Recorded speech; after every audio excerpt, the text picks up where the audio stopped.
talk about another aspect of the issues that we've raised today, and that starts over 100 years ago when Congress passed our first antitrust laws to protect both local businesses and to protect our democracy from powerful, dominant corporations that would undermine competition, crush workers, and gouge consumers.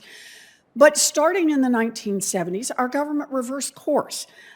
Corporate CEOs and lobbyists pushed the idea that mega mergers and corporate behemoths were actually good. Economists use complicated models to say, gee, if we just let big corporations get even bigger, they would be more efficient, they would lower prices for everyone, and they would compete better on the world stage. Unfortunately, too often, that is not what happened.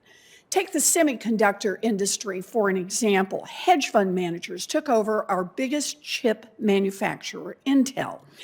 Intel grew its market size, cemented its dominant position through anti-competitive and predatory practices. Then, having killed the competition, the managers were free to weaken Intel's fundamentals with impunity. I'll give you just one example. From 2001 to 2010, instead of spending more money on innovation, remember, we're talking about the semiconductor industry, right? You got to stay up. Instead of spending more money on innovation, on new ideas, on more efficient manufacturing here in the United States, Intel's managers spent $48 billion on stock buybacks. They boosted share prices and executive pay while they hollowed out a once great company. So, Mr. Lin, let me start with you. You know a lot about the semiconductor industry. Did consolidation, particularly the growth of Intel, lead to greater efficiency? No, Senator, the opposite. Did it lead to lower prices? Absolutely not, Senator. Then did it at least make Intel a stronger competitor on the world stage? The opposite, Senator. So in your assessment, what exactly did happen as a result of Intel's growing dominance in its field? First, one of the things, you mentioned $48 billion that Intel paid out between 2001 and 2010. The dominance allowed them to pay out much more between 2010 and 2020, actually $130 billion over the last 10 years. So the looting and sacking of this corporation grew much faster and more aggressive over the last 10 years. But this results in higher prices for the chips. It results in more power and concentration of power over workers. And it's not just people on the assembly line, but it's also scientists. It's also the engineers. I mean, these are the people that we count on to develop a better future, and we have concentrated power over them. So we see less innovation as another effect. The other effects include, this extreme concentration of capacity that we have seen in corporations like TSMC in Taiwan. And this extreme concentration where you have all of a certain kind of chip, you have all your eggs in one basket, it means that the system itself is fragile and subject to catastrophic failure. What you have is the system, it gives other powerful countries like China power over the people who depend on that capacity. For instance, by threatening to disrupt shipments in and out of Taiwan. It leads to this massive shortages, these structural shortages that we see that are leading to the shutdown of assembly lines all around the world, not just in America, but we're talking about, Ford, 50% decline in production of cars in Q2. We're seeing Toyota, 40% decline in production of cars in Q3. This equals vastly higher prices for newer cars, vastly higher prices for used cars, vastly higher prices for rental cars, and a lot of dirtier cars on our streets because we can't replace them with newer, cleaner cars. So consolidation clearly did not strengthen our semiconductor industry, but consolidation or lack of competitors in this field did create this supply chain crisis that the pandemic has exposed.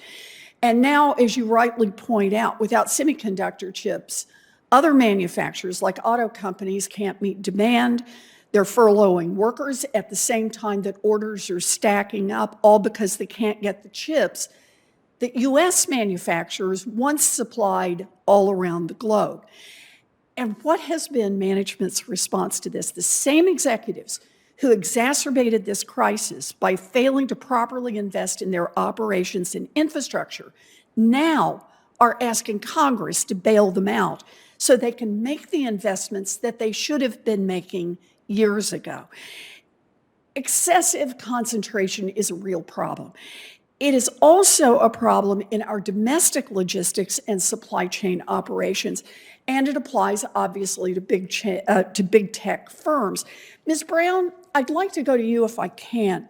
During the 4.5 years that you've worked at Amazon, Amazon has grown bigger and bigger. Its profits have skyrocketed. So let me ask, in your personal experience, have Amazon's logistical operations improved, or have things just gotten worse, and particularly with the COVID crisis? Can you speak to that? Yeah, absolutely. It's definitely gotten worse as the years have gone on, especially with the pandemic. It's all about pushing out as much as possible for Amazon. It used to be about the quality that we're giving our customers. That was the number one thing. But now Amazon really doesn't care very much. They don't care about how, their workers are trained. It's all about speed and quantity. So when it comes to my facility with delivering food, we deliver broken eggs, crushed bread. We end up, sending out a lot of spoiled, food and everything.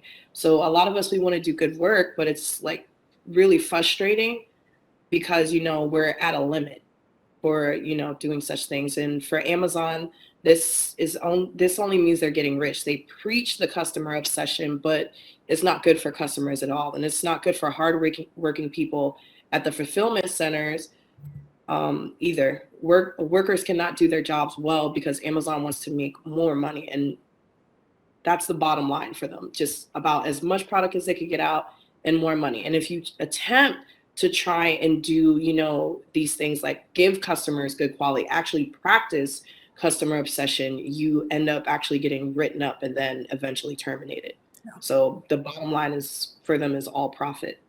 Yeah. Thank you so much, Ms. Brown. Amazon's profits have exploded during the pandemic, even though deliveries have been significantly delayed and services have become more expensive. In a competitive marketplace, Amazon's rivals would be able to compete on these factors, providing more reliable service or lower prices or a better work environment. But because there's no competition, consumers get higher prices and worse services, while Amazon gets even richer.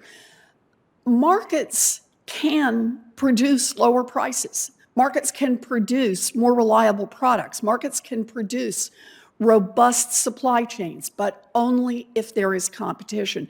When giants are allowed to dominate an industry, everyone else pays.